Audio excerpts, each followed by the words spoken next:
Well, welcome, Awareness Explorers. This is Jonathan, and my trusty co-host Brian Tom is O'Connor. there. Are you there? I'm There here you are. There you are. somewhere. Uh, very, I'm very excited today to have not only a great guest explorer, but a personal friend of over 25 years, I think now, which is almost embarrassing to say. Um, and I'll say a little bit about John just from personal experience.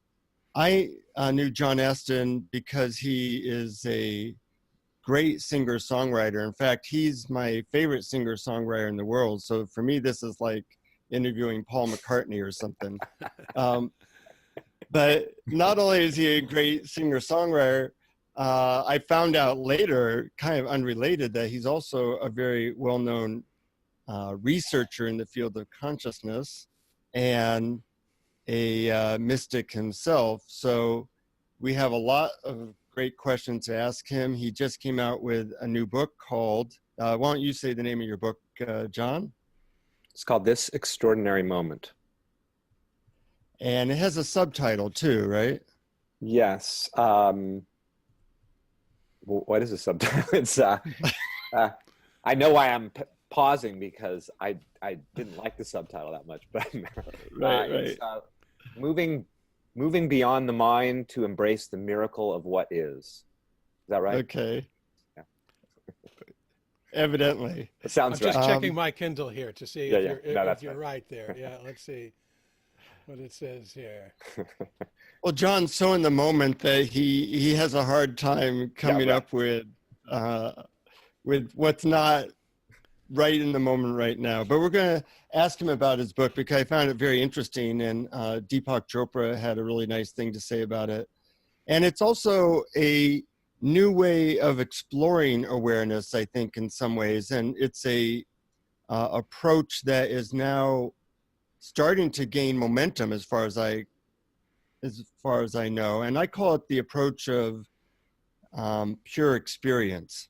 I don't know if John will call it that, but it seems to be something that I'm hearing a lot about, I'm starting to read about, and John has a lot of practical tools to help people move in that direction. So let me ask you a first question, John. I recently, every now and then I'm reading consciousness research information and I come across your name. It always surprises me. It'd be like, reading about Paul McCartney and then finding out that he's this well-known botanist or something. Anyways, so you've created some measurements of mysticism and consciousness in some ways, and I don't really know much about them, but I've heard that you have some kind of test that you've created that helps people to measure their state of consciousness. Is that a safe way of putting it? Yeah, I think I know what you're referring to. A doctoral student of mine many years ago was doing his dissertation on, he was interviewing a number of non-dual spiritual teachers, sort of probing into their experience of reality and trying to kind of understand that. And so he and I came up with, together, an impossible task of trying to capture through a sort of self-report little survey something about people's experience in relationship to kind of spiritual realization and so on, and we called it the non-dual embodiment thematic inventory, the NETI.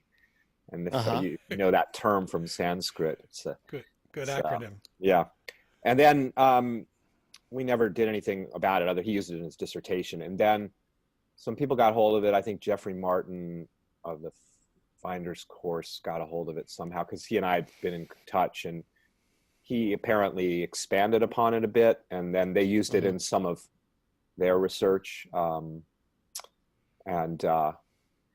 it's a funny thing because in a certain way, it's ironic that you're bringing this up, because so much of the essence of what I'm writing about and teaching about is that what's going on here, let's call it reality or experience, whatever we call it, we're just throwing a name at it's whatever's present here right now, is simply not, it's not capturable. It's not conceivable, actually. It's not, we're not able to put it into a box of any sort. So here we were attempting, my student and I, attempting to put the ineffable into some sort of measurable box, which is really a fool's errand. But we were trying it anyway. And, you know, like a lot of measures of subjective experience that are used in research psychology, let's say, they're all attempting the same thing, which is the impossible. Yeah. And so they're quite crude, you know, efforts to try to gauge a sense of, get a sense of what the nature of people's experience is. And, but we tried, and it was an interesting endeavor, but yeah. I think it's important to try to bring it into a science, realizing with a certain humility that you're trying something that's impossible. Mm-hmm. But I'm wondering, from these interviews and such of the tests, what you learned from that experience about awareness. It's been quite a while since we did that. I think we were looking at, you know, at the time, I mean, it was more of my emphasis then, but we were looking at things that one might imagine would be reflective of somebody who had discovered more of the inseparable, indivisible nature of things, how that might then manifest itself in their life. So things like, you know, greater sense of freedom, greater sense of ease, greater sense of basically being less defended, more able to experience the full range of human experience without sort of needing to guard against certain experiences or defend against certain experiences. So some of these were some of the things that we were looking at, and yeah, it seemed as if people who had been exploring these matters and discovering them more deeply were reporting some very much, you know, some of those qualities and characteristics that I was just talking about. Yeah. Brian, I know you have a lot of questions for John, so I want to stop interrogating him for a moment. Oh, sure. Thanks, Jonathan. Yeah, I mean, since this is the Awareness Explorers podcast, I do have a lot of questions about your ideas about awareness. And one of them is that you mentioned in your book, In This Extraordinary Moment, that awareness, when it's described as the light with which everything is known, can seem a little abstract or difficult to grasp for some people. Mm-hmm. So I was wondering how you would help people to grasp that a little better. Well, it's probably good for me to come right out of the chute and say that I don't, and I think Jonathan knows this from some of our conversations, I don't really talk very much about awareness these days. I don't emphasize it in the teaching. It's very de-emphasized in the book, in fact. Mm-hmm. And I think it can be a useful, I mean, the thing is, here's what's tricky is when we talk about awareness, where the implication is that, and inviting people to discover awareness, let's say, and the implication in a sense is that there's something other than awareness. In other words, we're singling out, we're partializing some aspect of the field of experience, if you will, and labeling that awareness in contrast to what exactly? Mm-hmm. And that's a very good question. So I think that, how can I say? The way I approach, you know, inquiring into the nature of things is I take a kind of a simple approach, I think, which is just to say something is always present. Something's here that seems undeniable. There's an actuality. Something is, you know, see, this is here. Something's appearing, we could say, right? And we know that. It's known that something's present. And really the central question of the book, in my work now, is what is that that's present? I mean, what is it actually, fundamentally? What's its nature? And of course, we humans, and the consciousness, if you will, of the human has found innumerable ways to characterize what's present, right? To describe it and define it, categorize it and characterize it, which is remarkable. But what's so interesting is that we, because of that powerful capacity to seemingly capture in language and concepts what this is, what any moment of experience might be, however we might characterize it, it leads us to kind of believe and assume that we actually know what it is because we have a name for it. And that holds true, by the way, for what we might, as spiritual folk, call awareness. Mm-hmm. As I could ask the same question about awareness as I might of any other thing we might label as an experiential phenomena, if you will, and ask the same question as I do in the book. Well, what is it? What is awareness? And when I pose that question, I always want to emphasize that the question of what is this? What is any experience? It is not an analytical question. It's not a question to ponder intellectually and come up with a sort of a analytical, if you will, explanation for what it is. Awareness is the firing of neurons in the brain, or even to say awareness is the knowing function of the mind, or even that is an analytical response. When I say what is it, I mean, what do I mean? Yeah, what is it actually? Like, what's it? I say in the book, I say, what's it made of? Mm-hmm. What's the substance, if there is any substance to it? So, for example, if yeah, please. Well, by asking those questions, are you? Yeah. And there's a lot of. One of the things I liked about the book is there were a lot of practical exercises to help people go from their mental labels, you know, trying to figure out awareness or trying to figure out what they're experiencing, to a almost like a Zen-like direct experience of everything all at once. Is that what a lot of these exercises and questions are trying to do?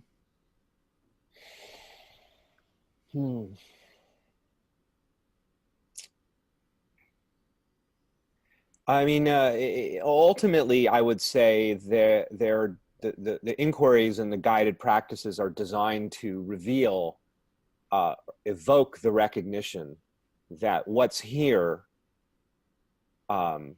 is not resolvable. It is not graspable. It is not, it doesn't, it can't actually be pinned down as being something, actually.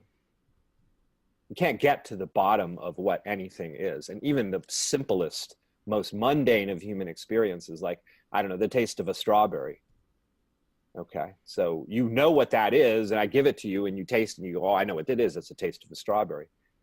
But if you actually, the word I use a lot is feel. You feel into the experience. And it's very hard to, in fact, I don't even know how to explain how to do that in a sense, any more than I can explain how to balance yourself while you're walking. No one can explain that to another human. It's like you have to find your own way to figure out how to swing on a swing.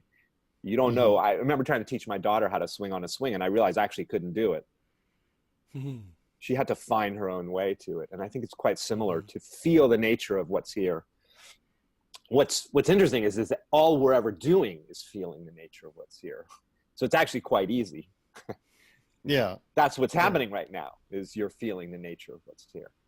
And very quickly, consciousness renders seemingly resolves what it is. Oh, well, what's here is me sitting in a room talking on a computer with my old friend and another guy, Brian, who I've just met. You know, it's like it's instantly rendered that entire thing. Like, I mean, talk about a miracle that it can do that. Like, just like that, right? Yeah.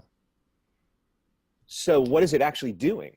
I mean, how is it taking what is arguably a sea of infinite information and complexity and turning it into, oh, this is what it is. And there's no answer to how it does that. I mean, it's unfathomable.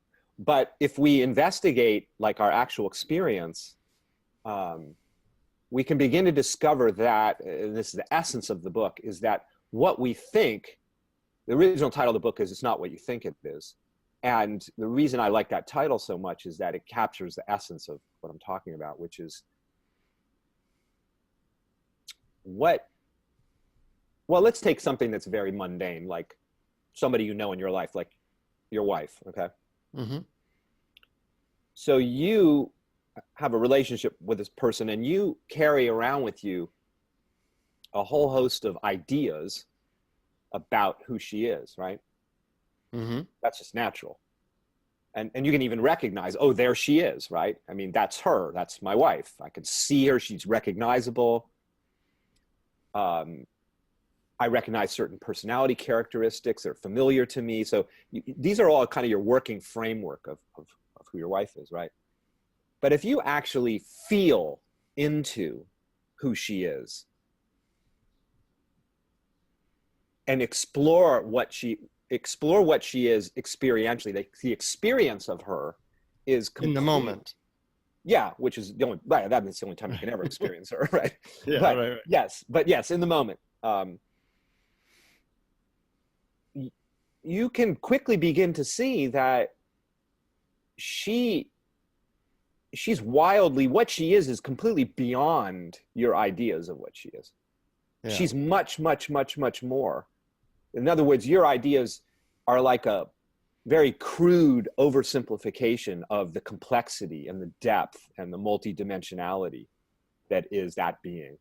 You could never hope to capture her or anyone else or yourself or any phenomena that you experience in life with any of your conceptual maps. And to me, this is patently obvious. So part of a spiritual explorer's jobs, so to speak, is to, first of all, realize this funneling reality and turning into concepts is always going on. We're really a couple steps away from reality, and to try to get closer to it by first being aware of that process and maybe doing simple practices that bring us closer to the actual experience of infinity in this moment. Yeah, I mean, I think that, and yes, and we don't need, the cool thing is that we don't need to get rid of the concepts, nor really can we, as far as I can tell. I mean, there's times maybe where the conceptual apparatus gets so quieted or so shut down, maybe through intensive practices or drugs or something, that that can happen. But it's not necessary, because the actuality is, it's like it's almost like two realities existing simultaneously. There's what's here, and then there's the interpretation of it, and they coexist quite happily, and they're not actually two things. Yeah. They're one thing. But here's a simple example. So in case this sounds overly abstract. So conceptually speaking, we carry around with us this assumption, and it's just a conventional reality, that we're separate subjects in a world of objects, navigating a world of objects, right? I mean, that's just, right? I mean, that's just an assumption that we walk around with. And now, if we just feel experience, like feel what's here, I ask you guys both, and anyone listening, can you actually find in your experience any boundary whatsoever, any line of separation anywhere? It's all made up. Yeah, experientially, there are no boundaries anywhere. You never get to a point where something ends and then something new begins, as you might with have a boundary, like, oh, I get there and there's the wall, and then beyond the wall is the next phenomena. No, it's an inclusive continuum. It's seamless. There's no edge anywhere experientially. So that's an example where, as I say in the book, if you look, you will begin to notice that experience deviates in radical ways from what we think is going on here. Mm-hmm. And that's just one example. I mean, another is that we imagine that experience is actually definable, but if you actually look at experience, you can begin to notice that you can't put it into words, actually. You can't try to convey what you're experiencing right now. Yeah, as I read your book, it started to be a little bit like a drug trip, because it subtly attacks your experience of reality from a lot of different angles, until eventually, there was like a surrender. Okay, I give up. And I started to experience things outside of my mental constructs so much. And I found that really interesting. Was that your experience, Brian? Yes, as a matter of fact, the more I tried out the practices that are described, the more the direction of attention went away from the conceptual into direct experience. And you describe that direct experience as, well, as indescribable, as ineffable, as there's so much more going on than how we label it and how we categorize it. But it did leave me with a question, although I could feel it directly as an enjoyable or an intense or an awakening or enlarging experience. I'm still curious about how or why seeing experience as indescribable is beneficial. In other words, how does it help us with our well-being and happiness? Well, that's a good question, and certainly one that many people would ask, because often what brings us to teachings, is some sense of trying to find freedom from some aspect of our experience, right? Mm-hmm. Resolution of something that's troubling us, or some version of suffering.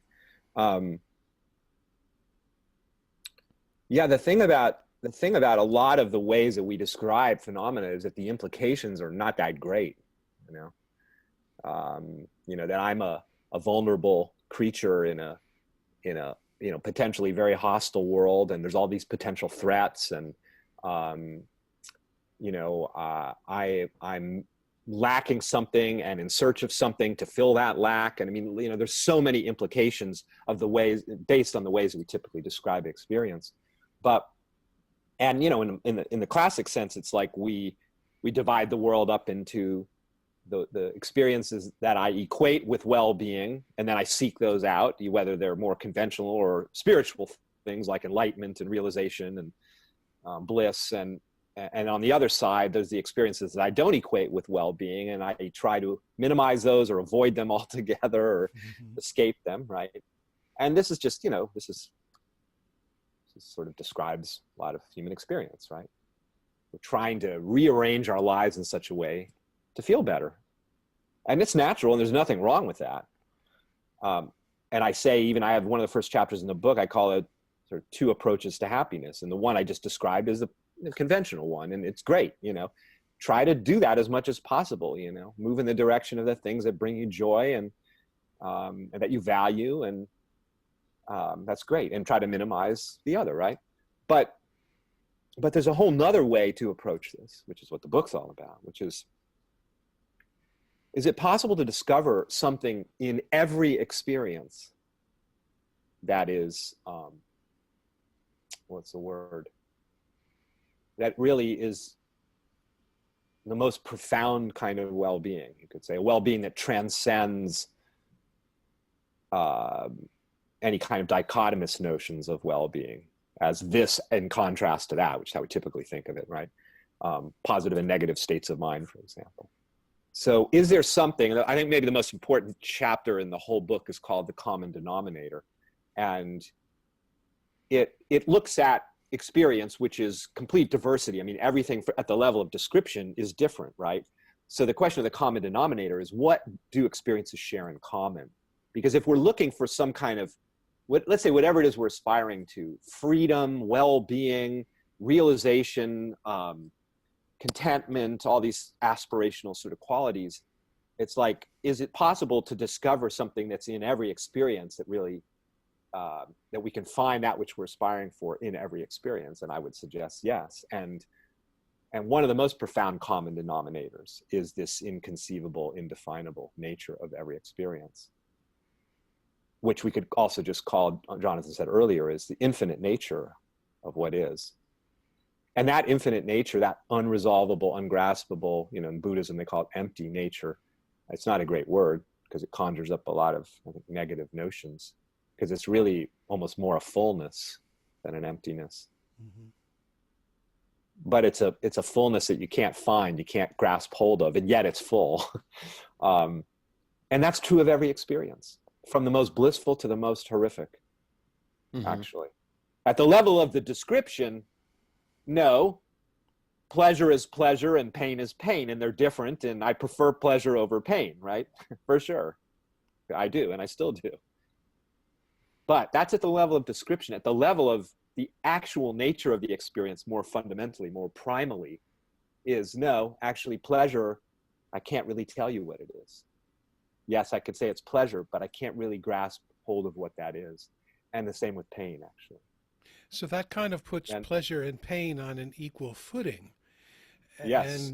And I mean, so in the Dzogchen Tibetan Buddhist tradition, they talk about the equalness of everything. Everything is equal. And it's equal in several ways. It's equal in the fact that it's present. That's another profound common denominator of every experience, is its presence. No matter how it's showing up descriptively, however the qualities and the textures and the flavors of it, what everything has in common is that it's here, that it's present. And so that's also another very powerful way to, and there's many meditations in the book about this, of starting to get a feeling of how what it is that we're looking for is ever present. Mm-hmm. And it's ever present as the sheer fact of what's here. It's always here, even if it always looks different. Then would it be fair to say that discovering that common denominator of presence and that sort of equality of pain and pleasure as both indescribable and both equally present reduces our need to grasp for one thing and avoid another thing, and therefore increases our well-being? Yeah, I mean, that would be one way to put it. I would also say that, in a sense, it's maybe a better word is freedom. It's really freedom from all of the,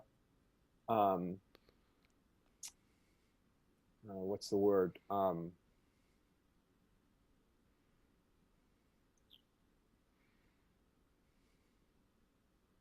If you can't say what this actually is, you can't get to the bottom of what it is. That's freedom. Mm-hmm. Mm-hmm.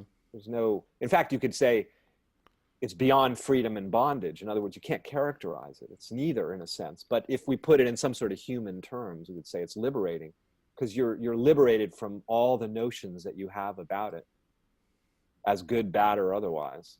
It's just pure free fall. And that's true no matter the state that's here, no matter the seeming appearance of what's present here. That's always the case. And so we're free from all the conceptual frameworks, actually. Mm-hmm. I'm wondering, I get what you're saying, and I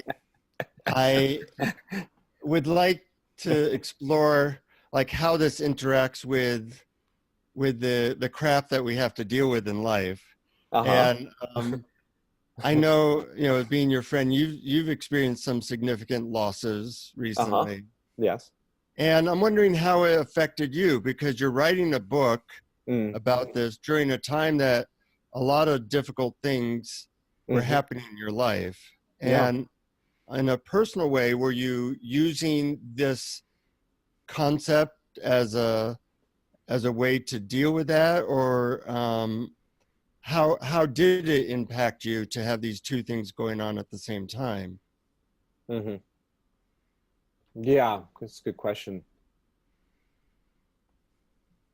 Well, I'll just say, without going into details, which aren't necessary, that I experienced a significant loss and of something that I valued a lot, a relationship. And so, I mean, in some ways, I wouldn't really say that I was sort of trying to apply the concepts in some sort of way to remedy the situation or, fix the situation. It's a little bit more, not that one can't do that, but it's a little bit more like there's just a kind of a very natural sort of knowing that even when all hell's breaking loose, there's enough, everything's fine, So that's just like, I don't have to fix anything because nothing's ever broken. But Right. that's one channel is showing stuff which you don't like, but the other channel is always there, and it's not like or not like. exactly. But that said, I did have an opportunity, because of the Mm-hmm. intensity of what was being experienced, to be curious about it and explore its nature in the same way that I absolutely do invite people to do in the book. So yes, in that sense, I said, okay, well, you have an opportunity to take these intense waves of experience that are moving through me, that I'm encountering, and explore their nature. So at one level, if I would describe what I was experiencing, was just this profound sense of grief, just like, just heart shattering grief. I might call it in those sort of human terms. So what's so interesting, though, is that in the midst of those moments of when I was being visited by those profoundly strong waves of emotion, if you will, I just was like, oh, wow, well, what is this? Just as I was asking at the outset of our conversation, what is this actually? I mean, I call it grief or heartbreak or whatever, but what is it actually? And the way I answer that question is it's kind of like this.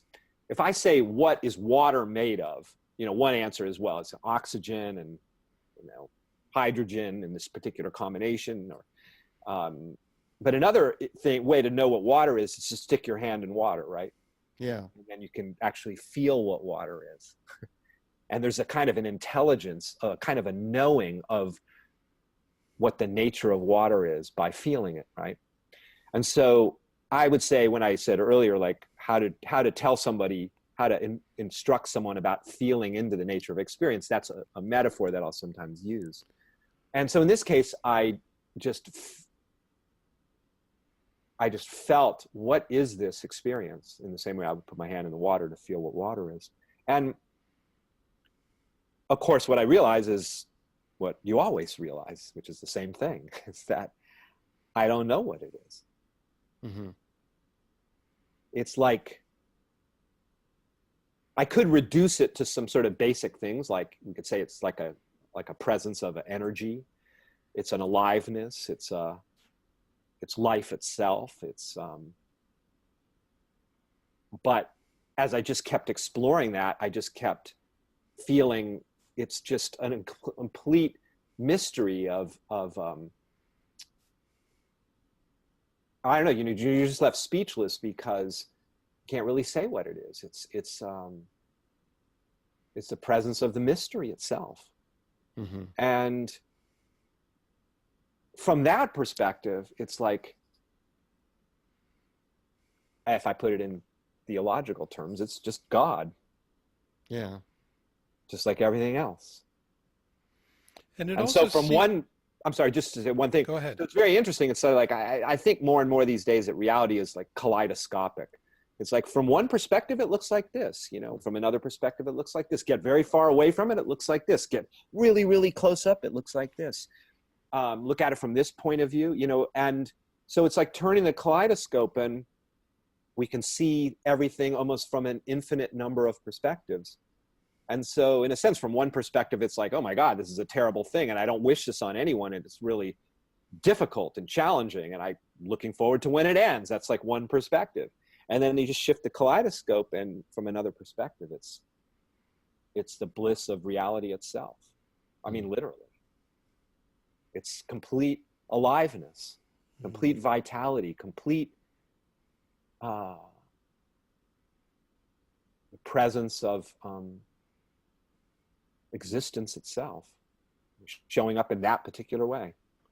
And that's another, and that, and touching into that is profoundly liberating, because you realize, I said this to a friend recently, it's a kind of irony. It feels like the more I am catapulted in a certain way beyond the human,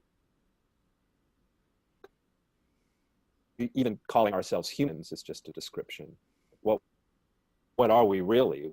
We're a dance of transcendental energy and light and consciousness. And I mean, I'm just throwing words at something that can't be described, but, you know, I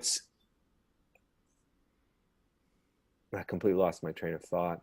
That's what happens when you start talking about this stuff sometimes. But you're going beyond the mental concepts now, and you can't come back. Where did I go? You had a question, Brian. Well, you're in the bliss of reality, as you described, which was such a beautiful phrase.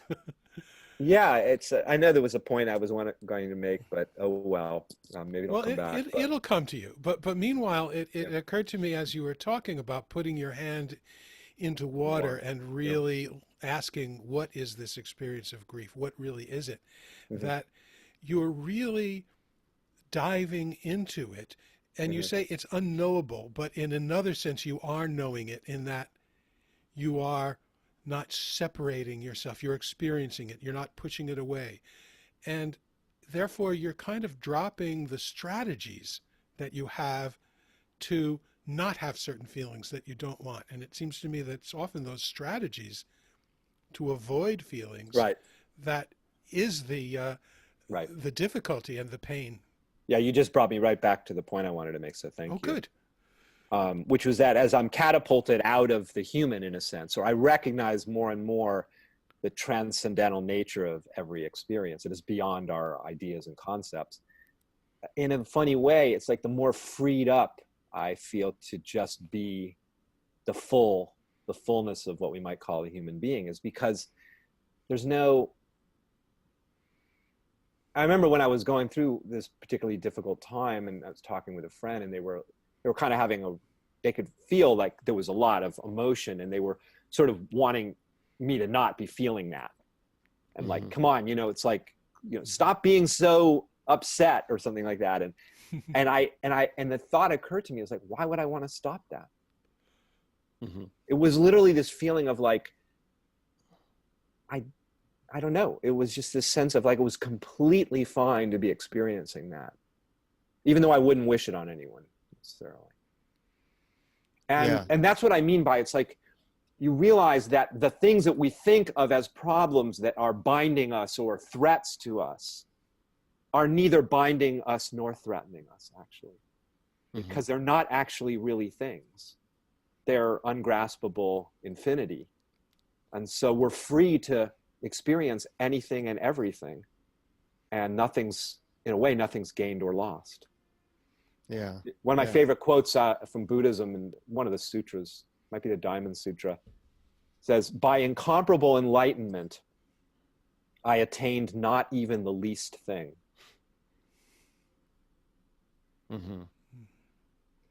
So there's nothing actually to be gained or lost. Except maybe your concepts. You mean in terms of losing them? No. Yeah, in terms of you lose your concepts so that you don't lose your concepts. You just, you begin to lose the assumption that your concepts are actually able to capture reality. Right. But it seems like the concepts continue to be generated quite spontaneously. Yeah, that's true. That's true. It's funny to think, like, if you take like a big step back and you say, like, this is all just reality doing this, you don't even have to take a big step back. It's like It's like reality is trying to know itself. It generates all these interpretations of itself, but it can't ever really know itself. It's like a mystery unto itself. Yeah. It can't ever really grasp itself because it is ungraspable. It's not, it makes sense if it's an infinite universe. It can't be defined, right, by its very nature. Mm-hmm. Well, you know, for people who are new to this approach, we'll call it, you have a lot of exercises and things like that in the book, and I'm wondering if there's one or two that you could give to people as a primer of, you know, try this and see where it leads you. Give them a little bit of a taste, and then after you do that, maybe we'll go into some kind of guided meditation. I always like to listen to your singing, so that might be part of it as well.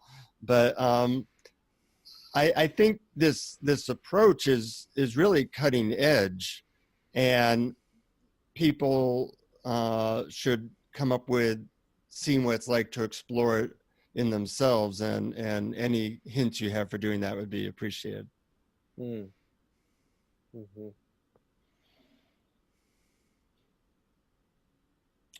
Yeah, I mean, I think that we're curious by nature as creatures, and I think the curiosity, I say in the beginning of the book, I encourage people to approach the investigations just from a place of curiosity, rather than almost like they're a scientist, but again, an experiential scientist. Like, I'm investigating what this is, but I'm doing it with the tools of my own experience. It's like experience is the great tool to investigate itself. It's like looking at itself, feeling itself, knowing itself, inquiring into itself.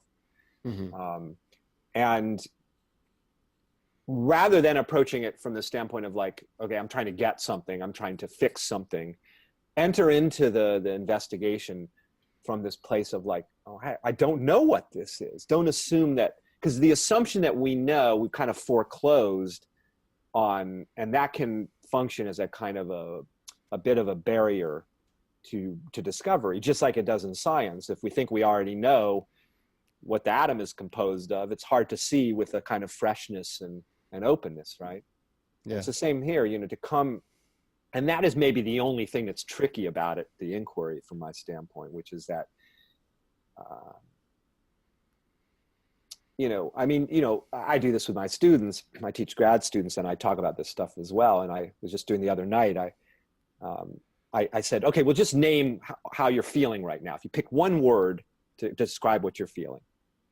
And somebody said, well, I feel kind of tired right now. I said, okay. So I said, well, what is tired? What is it? And the example that I use, which I think seemed to be helpful, is here, if I have a word to describe this thing here, right? It's called an iPhone. So that word points to something in experience, points to this, right? The word points to that. So what does the word tired in this example, what's it pointing to? What's it referring to, actually? Go there. Go to what it's referring to. And that's really powerful. I love that exercise. Yeah. It's really powerful. What is it referring to? And there, of course, they didn't have an answer. I said, well, that's the answer. Don't know what, you know, it's like, it seems like, this is the trippy thing, is like, it's like pattern recognition. It's like we see this thing called tired. It's like a pattern of, it's a way that life seems to be patterning itself as contrasted with exhilarated. It's a different pattern of life, we could say, right? And it's recognizable just like that. I know what it feels like. I know what tired feels like. It feels like tired, right? It's a pattern. I can see it. But then when you go to investigate what are the things that make up that pattern, you discover that there is no pattern there, actually. It's unpatterned. It's unstructured. It's open-ended. And it's always moving. It's always changing.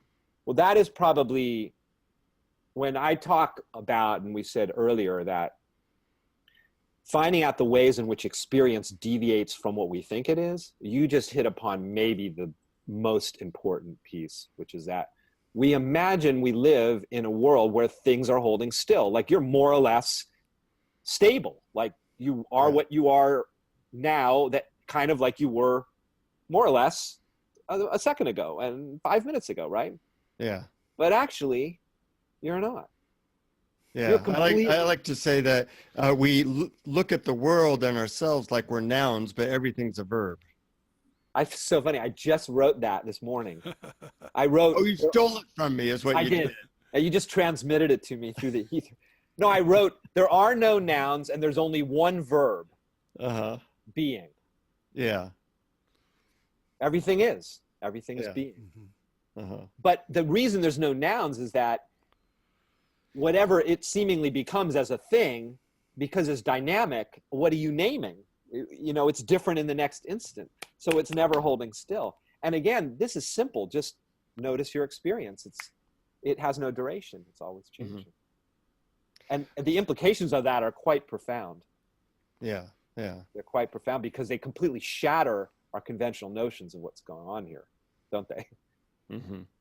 And that you don't have to sit on a cushion for 30 years to find that out. Just look right now and see that nothing's holding still. Mm-hmm. Yeah. One of the things that's made you such a good teacher is you have a couple of ways of impacting people. One is through a scientific viewpoint. One is through little exercises like what you just gave, but also impacting people through your music and the heart. And I find that pretty unique because most people gravitate towards one or the other, and you seem to, it's like a triple whammy. So I get too bored doing one thing. Yeah, well, that's good for us. And you've affected a lot of people through your music and opening that way. And I'm hoping that maybe you could give people a taste of what I'm talking about, because a lot of our listeners don't know your music, but it does seem to really open people consciousness. I mean, I listened to probably one song of yours every day for 10 years as the beginning of my meditation, because it would take my vibration from one level to a much higher level. And anything you can say about that, or maybe give people a little bit of taste of what that is that I'm talking about, because I think it's a very underutilized thing. You'll sometimes use the words of Rumi in your songs or other mystics, and it's really like a ride that you're taking people on to maybe raise their vibration. And I'm wondering if you look at it that way, and maybe you can give people a taste of what that's like. Yeah, I'm happy to share a little song over our Zoom call. That'd be nice. Yeah, I mean, I don't understand the mechanics of how music impacts us. I remember the great Sufi musician and mystic Khazra Inayat Khan said that, we're at one level, fundamentally, we're vibratory creatures, energy vibrating, and music is, of course, vibration. And maybe that's one reason it can have such a powerful impact. I'm certainly intentionally creating music with the idea of evoking something of what we have been talking about for the last, half hour or whatever. There's a song, and so, for example, I was talking about finding this common denominator, right? So there's a song maybe I can do called "No Escape" that sings basically about this, that we think we're seeking something like freedom or being in the present moment, and imagine that what we're seeking is not this right now as it is. That's why we're seeking it, right? But what I'm suggesting in the song and pointing to is that no, actually, everything is made of this same inconceivable substanceless substance. So we're never apart from it. There's only this. It's my favorite word these days, is this. There's just this. And this is it. Yeah. There isn't anything else. Ever. And this song is really very much about that. And it uses the metaphor of, there's just this ocean of this. And the ocean's nature is that it's wet, and so everything is wet with that ocean of beingness, that ocean of existence, that ocean of reality itself. So, would you like me to share that song? Is it now a good time to do that? Yeah, yeah. And as you get your guitar, I would invite our listeners to, when you listen to a John Astin song, you're kind of being guided on a musical meditation. And somehow the words and the music are really a guided meditation to take you to a certain place. And with that introduction, I'd love to hear that. Me too.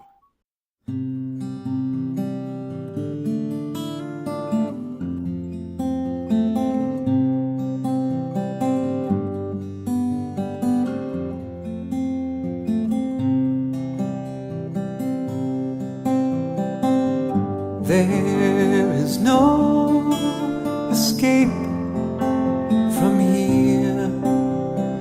We are hopelessly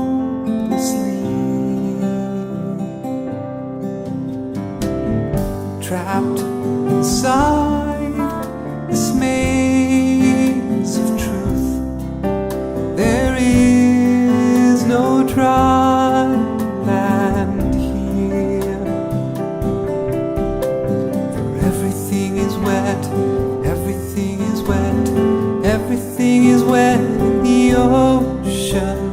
Everything is wet, everything is wet, everything is wet in the ocean.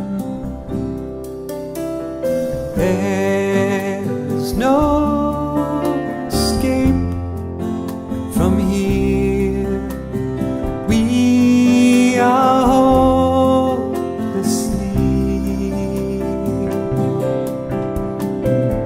trapped inside this maze of truth. There is no dry land here. 'Cause everything is wet, everything is wet, everything is wet in the ocean.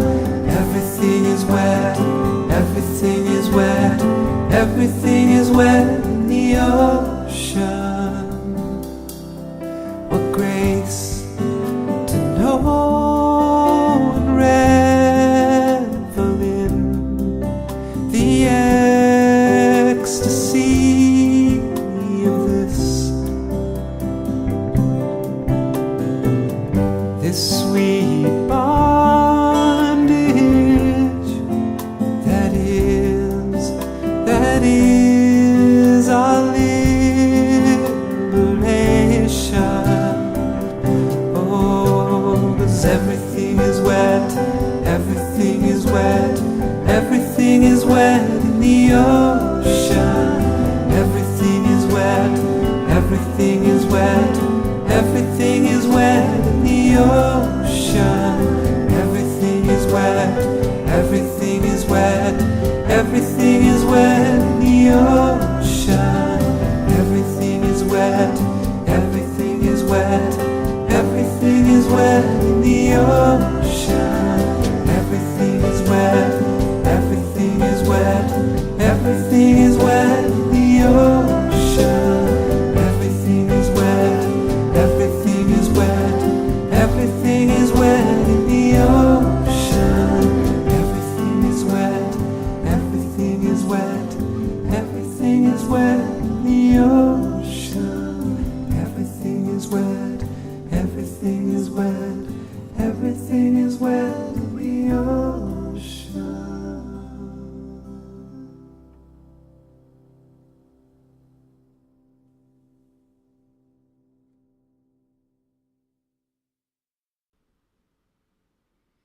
Beautiful. Just letting the waves of everything is wet crash over you and open to it, Lovely. no matter what that wave is. Exactly. Yeah. It's all the ocean doing what it does, which is waving. Right. It's nice. See? How can people find out about your book and your website and your music? I one of the gifts I like to give people is your music, because it often really impacts people in a heartfelt way, and we certainly need that in today's world. My website's easy. It's just my name, johnastin.com, and everything is there, music, books, and I'm also on Spotify for people that are Spotify lovers. You can listen to me for free on Spotify. So. Nice. I'm writing that down. Yes. I mean, you have to buy Spotify to be able to do it, but Yeah. but that's a fun way to hear it. So, yeah. Any comments, Brian? Anything you want to say?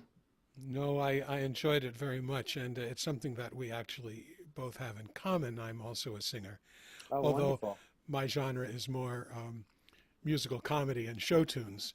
Oh, fabulous. Although I did play folk guitar in college and sing a lot, so I really enjoy your songs and your style, and I think they're very deep and beautiful. Thank you. I do have a real quick question, though. Mm-hmm. When you're performing and writing songs, most artists have in the back of their mind that they want people to like it. They want the approval of their listeners. How do you find that at all a challenge to square that with your spiritual nature? Never thought of that. No, I mean, there's certainly there's a joy, of course, in sharing what I create. I mean, I create it for other people, for myself, what it feels like. And so I love to share it. And yeah, it's incredibly rich when I get the sense that it's touching something and it's evoking something in people, and it moves people in some way. I mean, there's a kind of intention behind writing it, and so when that happens, it's gratifying for sure. I don't think of it in terms of like somehow getting approval because I'm doing that or something. Never really thought of it that way, but yeah, I just. Do you ever Yeah, get the just sense that creativity is not really coming from the human?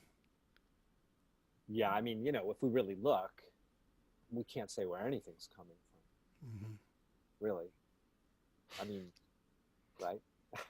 So in that sense.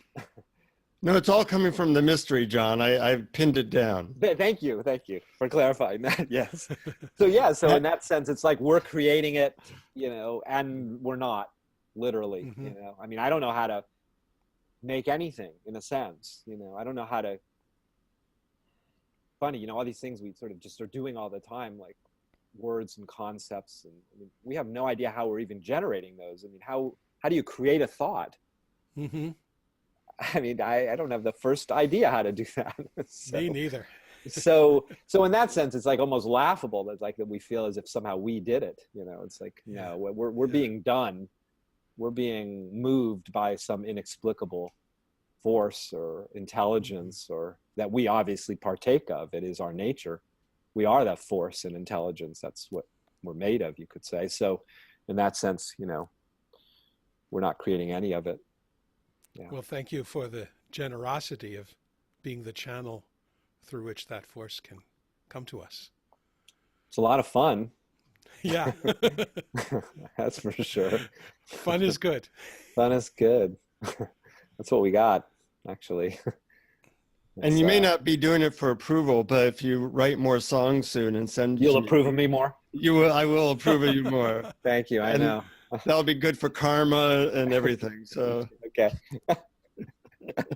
If I record another album CD, it'll probably be mainly for Jonathan. I think. I appreciate that. Yeah. To keep you satisfied. Thank you. My insatiable spiritual hunger. Right, to feed your addiction. Exactly. Yeah. Listening to that always changes my consciousness, and I have a feeling I'm going to have the everything is wet in the ocean follow me throughout the day. Yeah. It's kind of like a modern day mantra. Yeah. It's so interesting. I mean, yeah, I was just thinking about, it's really, it's amazing though, isn't it, to see that like something like that can, as you say, sort of change our experience. But the real change that I'm interested in, if you will, is revealing that experience doesn't need to change. Mm-hmm.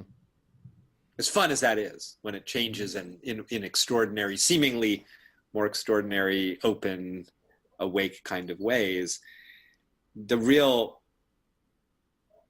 as I wrote somewhere in one of my books, the most special experiences are the ones that reveal the specialness of all experience. Yeah. That's And awakened people seem to have, that's really the essence. They're not resisting anything. mm-hmm.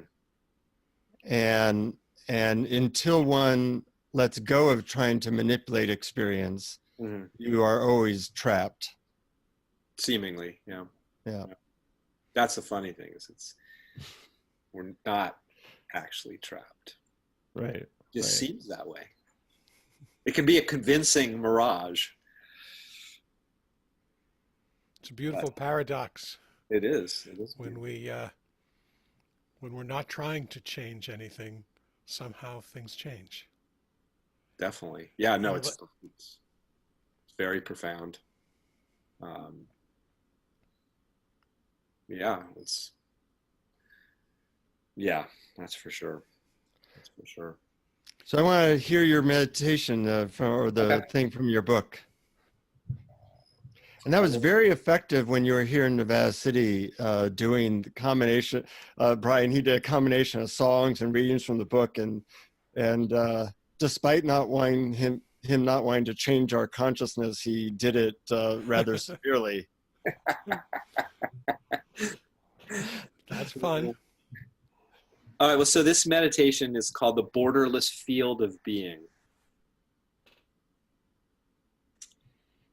Notice that you are here, that you're alive.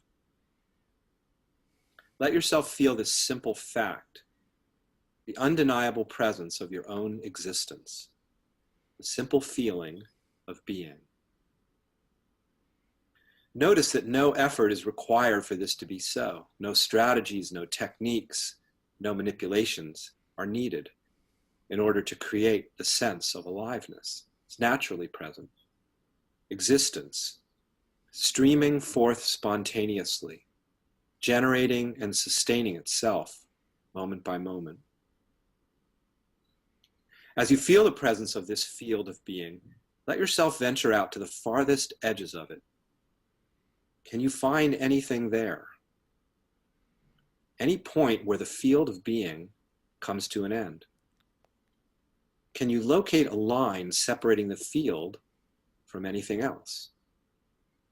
Or is there just an edgeless continuum of being without border or boundary?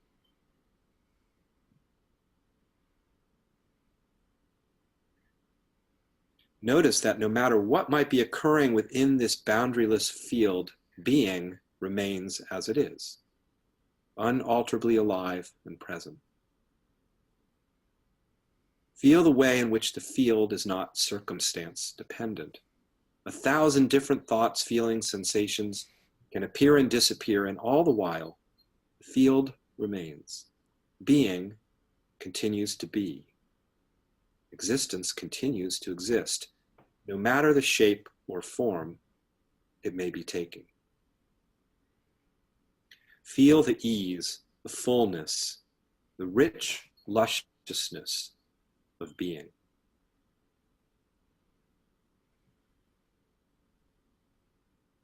While we may imagine ourselves to be these isolated creatures, vulnerable subjects in a world of objects and circumstances, see that experientially this is not the case.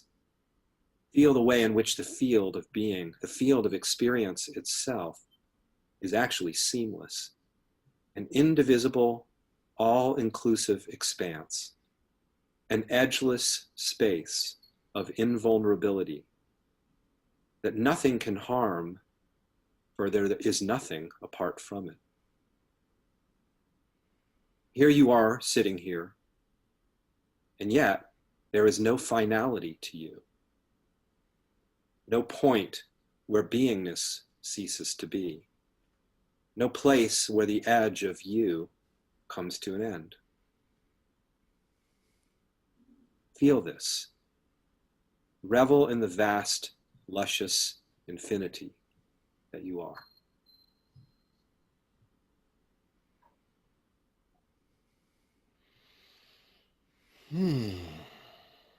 Lovely. That's a powerful meditation in of itself. Yes, it is. John, have you ever heard of the spiritual workshop called Avatar? It's kind of ringing a bell, but I don't know it. It was an offshoot of Scientology, but they broke pretty severely with them. And I know a lot of people who teach it, but its basic technique is basically what you just described. They have a technique. It's a 10-day workshop, and somewhat expensive, but it's always come up with some belief or some feeling and take it to its edges until you realize that there is no edge between it and everything else, and revel in that. Beautiful. Yeah, it's pretty interesting. That is and that's their like magic sauce, and they just get people to go through that with everything until they're pretty much a melted ice cube on the floor.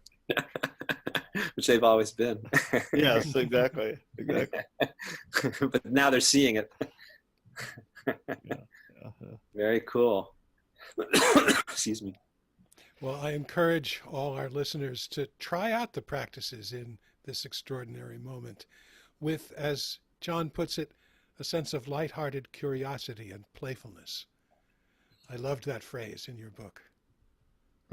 Yeah, I think that spirit of playfulness, childlike playfulness, sometimes it gets a bit, I can't remember if it ended up in the book or not, but I wrote a chapter called Over Dramatizing the Path. And it did, and that was where I got that quote from, that section. Okay, yeah. Yes. Where it's like, oh my God, it's like this onerous thing. It's so serious. It's like, sometimes you go to like, I don't want to pick on Buddhism, but you can go to like a Buddhist meditation thing. It's like, God, it's so serious and like kind of dense with a kind of heaviness. And like, really? I don't know. What if this really wasn't serious? Like at all? This was playful. Yeah. Yep. You're talking to the writer of Awareness Games. And Games was a key part of that title. That's right. Yeah, exactly. Why not? I mean, why not make it playful? That feels to be the spirit of, I don't know, reminds me of my first teacher, spiritual teacher, Yogananda. And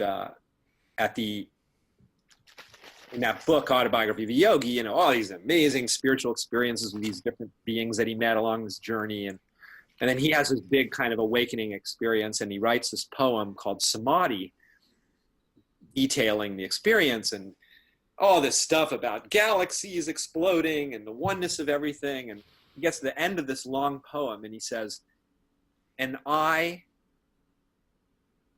a little bubble of laughter, become the sea of mirth itself." Oh, I love that. So where does he end up? The great cosmic realization, the sea of mirth itself. So I like that. Feels true. Yeah. Maybe there's a song in that.